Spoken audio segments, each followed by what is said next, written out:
महादेव। वैशाख मास महात्म कथा के 14वें अध्याय में आप सभी का स्वागत है। मिथिला के राजा ऋषि श्रुतदेव से पूछने लगे कि हे ब्राह्मण, वैशाख मास के धर्म अति सुलभ हैं और ऐसे अनेकों पुण्यों को देने वाले हैं जो भगवान विष्णु को प्रसन्न करते हैं और जो तुरंत ही धर्म, अर्थ, काम और मोक्ष को देने वाले हैं। परंतु ऐसे वेदानुकूल धर्म भी संसार में ज्ञात नहीं है। अनेक प्रकार के राजसी और तामसी धर्म ही संसार में विख्यात हैं। इसका क्या कारण है?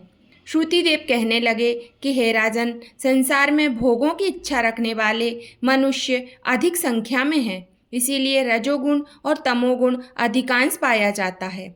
बहुत थोड़े मनुष्य ही ऐसे हैं जो स्वर्ग की प्राप्ति चाहते हैं और मोक्ष की प्राप्ति करने वालों की संख्या तो बहुत ही कम पाई जाती है।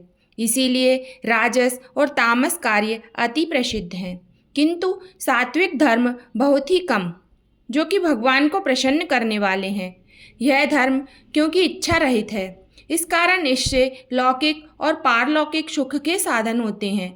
वैष्णवी माया से मोहित मनुष्य इसको समझता ही नहीं है। जैसे आदित्य के प्राप्त होने पर मनुष्य के मनोरथ पूर्ण होते हैं, परंतु वैशाख मास के सभी धर्म सात्विकों के लिए कहे गए हैं और यही सात्विकों का धर्म है। इस पर एक पुरातन इतिहास कहता हूँ, सुनो। इक्ष्वाकु वंश में ऋक्पुत्र एक बड़ा यशस्वी, अक्रोधी, ब्राह्मणों का मान करने वाला राजा हुआ है। एक दिन वह शिकार खेलते हुए थका हारा वशिष्ठ ऋषि के आश्रम में पहुंच गया। वहां पर उसने देखा कि वशिष्ठ जी के शिष्यों ने मार्ग में कहीं प्याऊ लगवा रखा है, कहीं छायादार मंडप बनवा रखे हैं, कहीं बावड़ी साफ करवा रहे हैं, कहीं बैठे हुए लोगों की पंखे से हवा कर रहे हैं, कहीं सुगंधित वस्तुएं और फल बांट रहे हैं, मध्याह्न में छतरी बांट रहे हैं, तो शाम को पीने की वस्तुएं दे रहे हैं, कहीं पान, कहीं कपूर आंखों में लगा रहे हैं, कहीं वृक्षों की छाल को स्वच्छ कर बालू मिट्टी में बिछाकर ठंडा कर रहे हैं, कोई वृक्षों पर झूल रहे हैं। राजा ने उनसे पूछा कि तुम कौन हो और ये सब क्या कर रहे हो? तब वे बोले, हम महर्षि वशिष्ठ के शिष्य हैं और गुरु आज्ञा से वैशाख मास के धर्मों को कर रहे हैं। फिर राजा ने उनसे पूछा कि इन धर्मों को करने से कौन से देवता प्रसन्न होते हैं और इनको करने से क्या फल मिलता है? शिष्य बोले, हम अपने गुरु की आज्ञा से ये सब कर रहे हैं और हमें बताने का अवकाश भी नहीं है। आप ये सब बातें हमारे गुरुजी से ही पूछ लीजिए। शिष्यों की बात सुनकर वह राजा संपूर्ण धर्मों के तत्वों को जानने वाले महर्षि वशिष्ठ के आश्रम की ओर चल दिया। उनका आश्रम विद्या और योग का संस्थान था। राजा को अपने आश्रम में देखकर ऋषि ने अत्यंत प्रसन्नचित्त होकर राजा का अतिथि सत्कार किया।